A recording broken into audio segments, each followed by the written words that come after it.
নমস্কার সবাইকে, রিক্তা লাইফস্টাইলে সবাইকে স্বাগত জানাই। তোমাদের দেখো আরও একটি নতুন ব্লগ নিয়ে চলে আসলাম।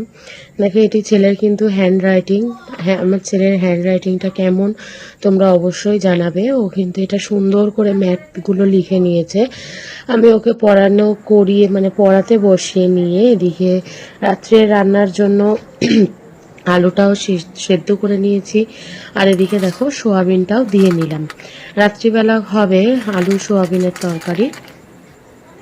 এখানে আমি পড়াতে উঠে ওকে এটা আমি পরিয়ে নিয়ে তারপরেই দেখো এখানে সব কিছু সেদ্ধ চাপিয়ে নিয়ে মশলা কেটে নিয়েছিল শাশুড়ি মা। এখানে পেঁয়াজ আদা রসুন সবটাই পেস্ট করে নিয়েছিলাম, দিয়ে তারপরে ওর কাছে আবার একটু পড়াতে বসিয়ে দিয়েছিলাম। চলে এসেছিলাম ওর কাছে, ওটা সেদ্ধও হচ্ছিল, এদিকে আমার পড়ানোও হচ্ছিল, কারণ আমার দুটোই তো কমপ্লিট করতে হবে। তো তারপরে ওকে এই যে এটা ম্যাথের ও কাজ করছে, ও আবার এখানে সবাইকে বলে দিল হ্যালো গাইস। তারপরেই দেখো এখানে আরও একটি স্পেশাল রেসিপি রান্না করেছিলাম। কাঁকরোল দিয়ে আলু দিয়ে আর কাঁঠালের আটি দিয়ে এটা পেস্ট করেছিলাম, দিয়ে খুব দারুণ টেস্ট হয়েছিল, কাঁকরোল বাটা এই হিসাবে এটার নাম। আর এদিকে দেখো আমি কালো জিরেটা আর রসুনটা আর শুকনো লঙ্কাটা শুকনো খোলায় ভেজে নিয়ে কড়াইতে পেস্ট করে নিয়েছিলাম, নিয়ে এটাকে শিলে বেটে নিয়েছিলাম।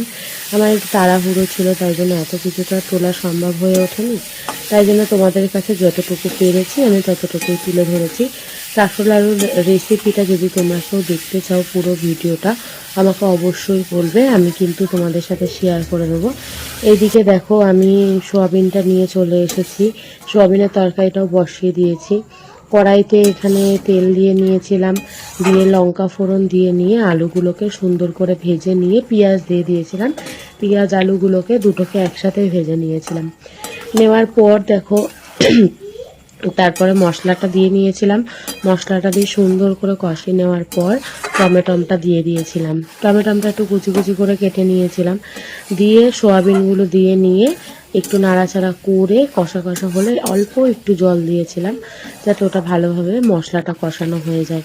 দেখো আমি কিন্তু এটা অল্প তেলে, তোমরা যারা ডায়েটের মধ্যে রয়েছে তারাও কিন্তু এইভাবে একদম অল্প তেলে কী করে রান্না করতে হয় সেটাও তোমরা কিন্তু দেখে ফলো করতে পারো। দেখো এক গাদা তেল দিলেই যে রান্না সুন্দর হয় তাও কিন্তু নয়, এটা আমি অল্প তেলেই কিন্তু খুব সুন্দরভাবে রান্না করেছিলাম।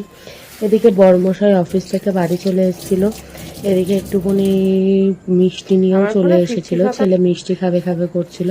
আবার এদিকে দেখো চপও নিয়ে এসেছিল, চপ নিয়ে এসেছিল, আমি চপটা সুন্দর করে তোমাদেরকে সাজিয়ে নিচ্ছি। আমাদের সন্ধ্যের টিফিনটাও হয়ে গেছিল, শুধু চপই খাওয়া হয়েছিল, মুড়ি খাওয়া হয়নি।